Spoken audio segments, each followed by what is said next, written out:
राहुल गांधी की यात्रा के बीच कांग्रेस में भगदड़ मच गई है। राहुल गांधी कांग्रेस के नेताओं को पार्टी के साथ जोड़कर नहीं रख पा रहे। कांग्रेस के भीतर की अंतर्कलह फिर से जगजाहिर हो गई है।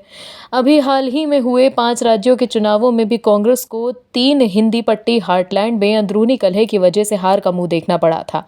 कांग्रेस के नेता लगातार एक दूसरे के साथ और पार्टी आला कमान के साथ जूतम पैजार में लगे हुए थे। कांग्रेस को पता ही नहीं चला कि इस कारण से उनका कितना नुकसान हो गया।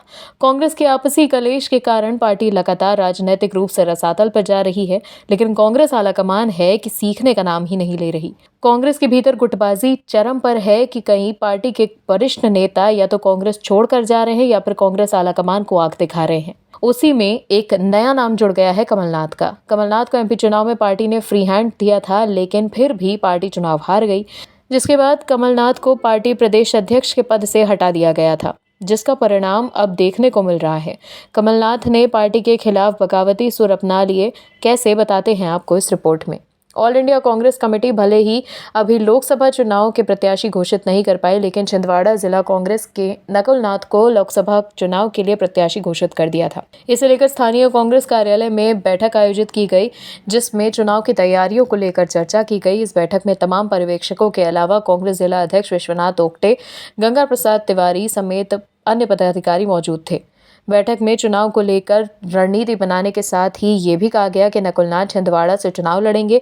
इसे लेकर बाकायदा एक प्रेस विज्ञप्ति भी जारी की गई। आपको बता दें, पूर्व सीएम कमलनाथ और उनके बेटे सांसद नकुलनाथ के बीजेपी में शामिल होने की चर्चा भी लगातार जोर पकड़ रही है। पिछले दिनों कमलनाथ ने छिंदवाड़ा में मीडिया से चर्चा के दौरान इन अटकलों को खारिज किया था। इन सब चर्चाओं के बीच छिंदवाड़ा में बैठक कर नकुलनाथ को प्रत्याशी घोषित कर दिया गया। हालांकि कांग्रेस की ओर से इस तरह कोई घोषणा नहीं की गई है। वहीं सीएम मोहन यादव समेत बीजेपी नेताओं के साथ कमलनाथ की फोटो सामने आने के बाद उन्हें बीजेपी में शामिल होने की चर्चाएं तेज हैं। हालांकि इस मुलाकात को शिष्टाचार भेंट बताया जा रहा है, लेकिन अब भी इस तरह की अटकलें बाजार में गर्म हैं। वहीं उद्योगपति नवीन जिंदल और उनकी पत्नी सावित्री जिंदल ने भी बीजेपी में शामिल होने की चर्चा शुरू हो गई है। दोनों पहले कांग्रेस पार्टी में थे। नवीन जिंदल और सावित्री जिंदल ने एक अखबार में विज्ञापन देकर केंद्र सरकार का आभार जताया था। इस पर पीएम मोदी, हरियाणा के मुख्यमंत्री मनोहर लाल खट्टर और हेल्थ मिनिस्टर अनिल विज की फोटो थी। खबरें ये भी हैं कि कुरुक्षेत्र से बीजेपी के टिकट पर जिंदल चुनाव लड़ सकते हैं। तो देखा आपने कैसे लोकसभा चुनाव से पहले कांग्रेस की कलह बाहर आ गई है। Bureau report MH news.